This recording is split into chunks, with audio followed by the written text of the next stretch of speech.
આપનું મંતવ્ય ન્યૂઝની એક વિશેષ રજૂઆત વાનગી શોમાં. ટાઇટલ સ્પોન્સર બાય એલજી બાંધાની હિંગ, essence of authentic test since 1894, કો પ્રેઝન્ટેડ બાય મધર્સ રેસિપી પ્રેમનો સ્વાદ. દર્શક મિત્રો, જે પહેલી વાનગી હતી એ તો મસ્ત હતી, પણ હવે જે બીજી વાનગી છે ને એ પણ હેલ્ધી, પૌષ્ટિક છે અને એનું નામ છે દાબડા. હવે દાબડા એટલે ગુજરાતને, એમાં પણ ખાસ કરીને ખંભાતની અત્યંત લોકપ્રિય પરંપરાગત આપણી આ વાનગી છે. તો ચાલો વધુ વાર નથી લગાડવી, એની રેસીપી જાણીએ આપણા મહેમાન પાસેથી અને જલ્દીથી શીખીએ. તો જિગીશાબેન, મેં કહ્યું એ જ પ્રમાણે દાબડા બનાવવા તમે જઈ રહ્યા છો, તો હવે એના વિશે પણ થોડું જણાવજો અને એના ઇન્ગ્રીડિયન્ટ્સ પણ જણાવજો. પછી જો સૌથી પહેલાં તમે કહી દીધું એમ કે ખંભાતના પ્રખ્યાત છે.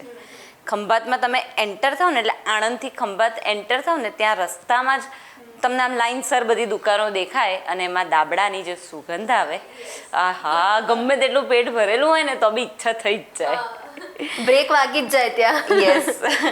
હવે આપણે ઇન્ગ્રીડિયન્ટ્સ જોઈ લઈએ. બાફેલા બટેટા છે, એને મેં સ્લાઇસીસ કરેલી છે. એની સ્લાઇસીસ થોડી થીક રાખવાની છે, કારણ કે આપણે એમના ઉપર લસણની ચટણી લગાડીશું, એટલે એ જો પતલી હશે તો બ્રેક થઈ જશે, એટલે થોડી થીક સ્લાઇસીસ રાખી છે. ખીરું બનાવવા માટે હિંગ, મરચું, હળદર, મીઠું છે, ચણાનો લોટ છે, રવો છે, ચાટ મસાલો, સોડા અને લસણની ચટણી. જે મુખ્ય કલાકાર કહીએ એ છે. બરાબર. હવે આપણે ચાલુ કરીશું. સૌથી પહેલાં બાઉલમાં આપણે ખીરું બનાવી દઈશું.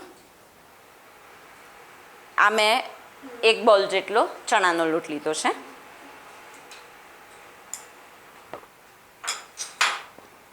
એમાં સાથે 2 ટીસ્પૂન રવો લીધો છે.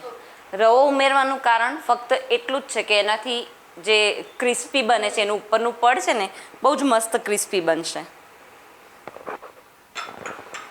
હવે એમાં રૂટીન મસાલા આપણા, મીઠું છે એ સ્વાદ પ્રમાણે લેવાનું છે, હિંગ 1/8 ટીસ્પૂન જેટલી છે, મરચું છે એ 1/2 ટીસ્પૂન લીધું છે. મરચું ઓછું એટલા માટે લીધું છે કે લસણની ચટણી સખત તીખી છે. હળદર છે એ બી 1/2 ટીસ્પૂન જેવી આપણે લીધી છે.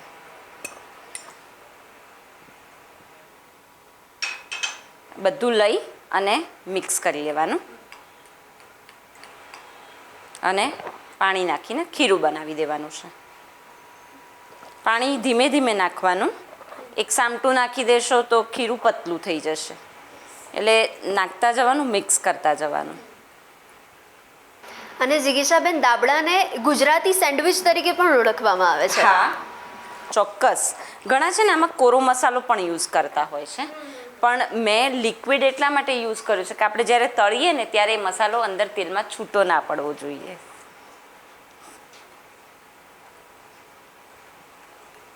તો આજે આપણે દાબડા જે બનાવી રહ્યા છે, એ આપણા ફેમિલી મેમ્બર્સમાં કેટલા જણ શાંતિથી જમી લે?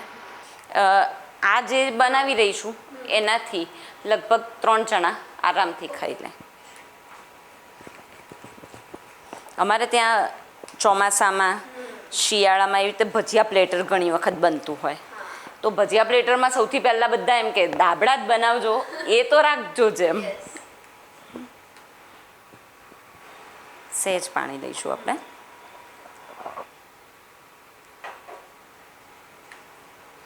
બીજા બધા ભજીયા, મેથીના ભજીયા છે કે એ બધા છે, પતરી ભજીયા છે, એ બધા બી કરું, પણ દાબડા તો અવશ્ય હોય જ એમ. બીજા ભજીયા ના કરો ને તો ચાલે, પણ પહેલા દાબડા જોઈએ. અચ્છા, હવે જે જૈન હોય અથવા સ્વામિનારાયણ હોય તો એના માટે બીજું ઓપ્શન આપી દો. આપણે બટેટાની બદલે પનીરના ક્યુબ્સ કરવાના. ઓકે. ક્યુબ્સ કરી વચ્ચે સહેજ એને કટ આપવાનો. આખું કટ નથી કરી લેવાનું, વચ્ચે એક કટ આપવાનો, અને એમાં આપણે જે ગ્રીન ચટણી સર્વ કરવાના છીએ ને, એ ગ્રીન ચટણી ભરી અને એના બનાવવાના. શું વાત છે, વાહ! કારણ કે જૈન હોય, સ્વામિનારાયણ હોય, જૈન હોય પોટેટો, લસણની ચટણી બધું ના યુઝ કરતા હોય, અને સ્વામિનારાયણ તો લસણ બી ના યુઝ કરે, રાઈટ?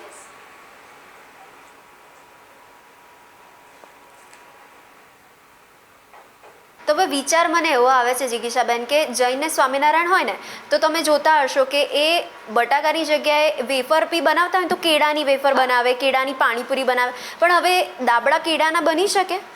દાબડા કેળાના બને, પણ એમાં જોઈએ એવી મજા નહીં આવે.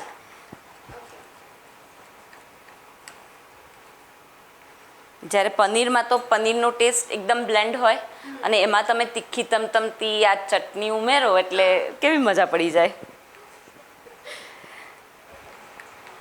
હવે આપણે એમાં સોડા એડ કરીએ છીએ. સોડા ઓલવેઝ આપણે જ્યારે ઉતારવાના હોય ત્યારે જ એડ કરીશું. 1/8 ટીસ્પૂન જેવો લઈએ છીએ.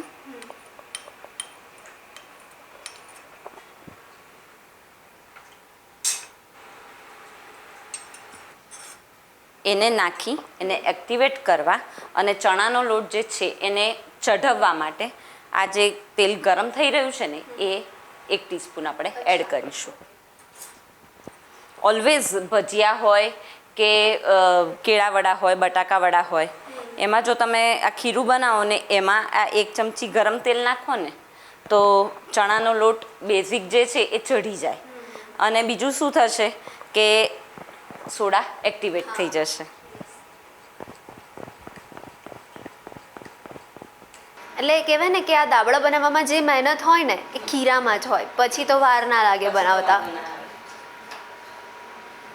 મેં આ લસણની ચટણી જે બનાવી છે એમાં લગભગ 10 થી 15 કળી લસણ લીધું છે. 2 સૂકા લાલ મરચાં, થોડું લાઇટ રાખ્યું છે મેં, એટલે 2 સૂકા લાલ મરચાં લીધા છે અને લગભગ નાનો ટુકડો એટલે આટલો કહી શકાય એટલો આદુનો ટુકડો લીધો છે. એટલે ખરી કરામત ખરેખર એમ જ છે. ચટણી, ખીરું બધું જ એકદમ સાચવીને કરવું પડે. જો આવી ડ્રોપિંગ કન્સિસ્ટન્સી આવે ને એટલું ખીરું રાખવાનું છે આપણે. ત્યાં સુધી આપણે આની સેન્ડવિચ બનાવી દઈએ. હજી તેલ જોઈએ એવું ગરમ સરસ થયું નથી તો આપણે એની સેન્ડવિચીસ બનાવી દઈએ. મેં કહ્યું એમ પોટેટોની સ્લાઇસ મેં થોડી જાડી રાખી છે. એની ઉપર આ લસણની ચટણી લગાડીએ છીએ આપણે.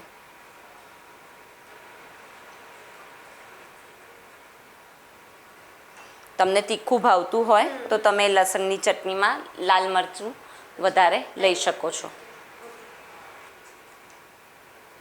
તો જિગીશાબેન, હું દર વખતે આપણા દર મહેમાનને પૂછતી હોઉં કે જે પણ વાનગી બનાવે ને તો એમાં આપણે કઈ બાબતનું ધ્યાન રાખતા હોય છે, તો આ વાનગીમાં આપણે શું ધ્યાન રાખવું? મેં કહ્યું એમ કે સ્લાઇસ થોડી જાડી રાખવાની. હા. અને લસણની ચટણી તમારા ટેસ્ટ પ્રમાણે. હવે મારા ઘરમાં ઓછું ખવાય છે તો મેં ઓછું યુઝ કર્યું છે.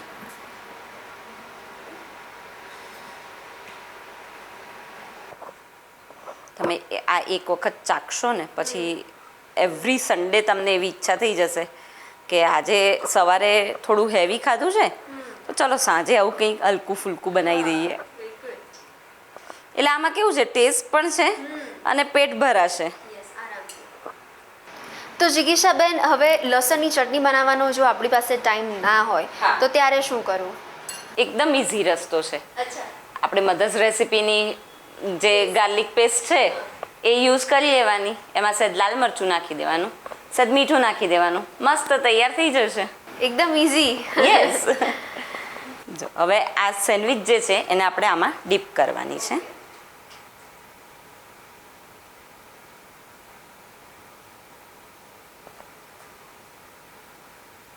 ડીપ કરી થોડું આમ નીચેથી એને લૂછી લેવાનું એટલે પેલું અંદર તેલમાં મમરી ના પડે. એવી જ રીતે બધા તળી લેવાના છે. આ વખતે આપણે ખાસ ધ્યાન રાખવું પડતું હોય છે. હા, એટલે જ હું હાથના બદલે ચમચીનો યુઝ કરું છું, જેથી કરીને છાંટા ના ઉડે કે દાજી જવાનો ડર ના લાગે. એ જ્યારે તળાશે ને એટલે તમને લસણની ચટણીની સ્મેલ આવશે. તમારા ઘરમાં તો બધાને દાબડા ભાવતા હશે? બહુ જ. મારા દીકરાને પણ બહુ જ ભાવે અને મારા હસબન્ડને પણ બહુ જ ભાવે. અને તમને? મને તો ઓફકોર્સ.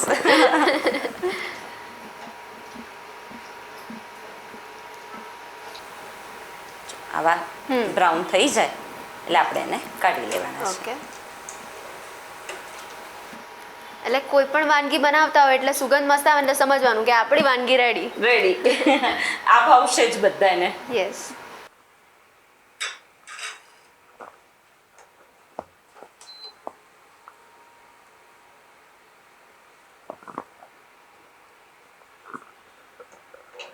આ ઉતારીને તરત જ એના ઉપર થોડો ચાટ મસાલો સ્પ્રિંકલ કરી દઈશું એટલે થોડું ચટપટું થઈ જાય.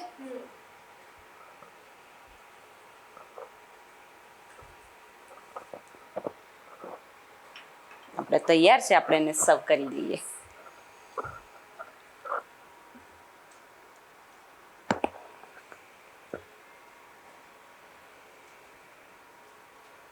તો તૈયાર છે આપણા દાબડા.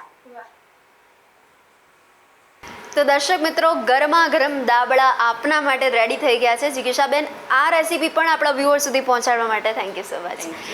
તો દર્શક મિત્રો, અચૂકથી દાબડા ટ્રાય કરજો અને પછી અમને જણાવજો કે કેવા બન્યા હતા દાબડા. તો દર્શક મિત્રો, શું તમને પણ અવનવી ચટપટી મસાલેદાર વાનગી બનાવવાનો શોખ છે? તો તમે પણ બની શકો છો મંતવ્ય ન્યૂઝના વાનગીના રસોડાના નવા મહેમાન. હવે એના માટે કરવાનું એટલું છે, તમારે તમારું નામ, શહેરનું નામ, રેસીપીનું નામ અને રેસીપીનો સરસ મજાનો ફોટો પાડીને અમને મોકલી આપવાનો છે. અમારી ટીમ સામેથી આપનો સંપર્ક કરશે. અને હા, ટીવીની સ્ક્રીન પર અહીંયા નીચે તમે એક મોબાઈલ નંબર પણ જોઈ શકો છો. એના ઉપર કોલ કરીને તમે રજીસ્ટ્રેશન કરાવી શકો છો. તો મળીએ નેક્સ્ટ એપિસોડમાં નવા મહેમાનની સાથે, નવી રેસીપીની સાથે, નવી વાનગીની સાથે. પણ હાલ મને રજા આપશો. ટાટા સ્પોન્સર્ડ બાય એલજી બાંધાની હિંગ, essence of authentic test since 1894, કો પ્રેઝન્ટેડ બાય મધર્સ રેસીપી, પ્રેમનો સ્વાદ. નમસ્કાર. દાબડા બનાવવાની સામગ્રી: ચણાનો લોટ, રવો, બટેટાની સ્લાઇસ, લસણની ચટણી, મીઠું, હળદર, લાલ મરચું, હિંગ, ખાવાનો સોડા, તેલ, ચાટ મસાલો.